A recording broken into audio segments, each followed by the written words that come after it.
Ташкенте сюда вдвоем!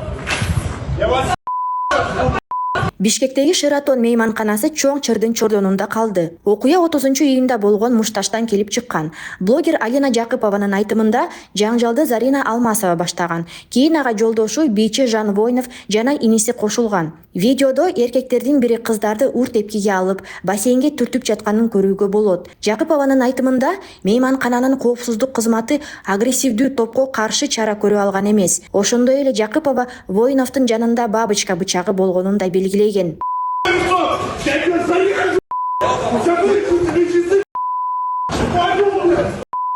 Интернет заматта реакция кылды. Трес платформасына колдонуучулар Шератонго барбоого чакырып жатышат.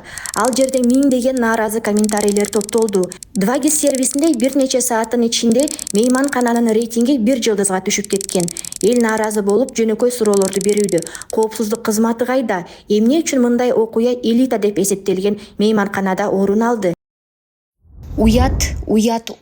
Бул окуялардан кийин кардарларыңардын саны азаят деп ишенем. Шератон мейманканасындагы конокторго болгон коопсуздуктун жогуна байланыштуу аларга бойкот жарыялаш керек. Өзгөчө кыздардын коопсуздугуна. Канча коопсуздук кызматкерлери бар туруп, цирктегидей эле карап турушкан. Бул дүйнөлүктелген 5 жылдыздуу мейманканада.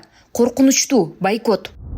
Коркунучтуу жер. Бул мейманканада эркектер айымдарга кол көтөрөт. Бул учурда коопсуздук кызматкерлери жөн гана карап, эч аракет көрүшпөйт. Кечирим да сурашпайт. Эч кандай реакция да жок. Зомбулук кадимкидей көрүнүштөй. Эс алууга абдан кооптуу жай. Мындай жайларды жарнама кылбай жаап салыш керек. Мейманкананын администрациясы мындай зомбулукту айыптап, мындан ары мындай окуялар болбош үчүн бардык аракеттер көрөлөрүн билдирди. Бирок көпчүлүктө нааразычылык сезими калды.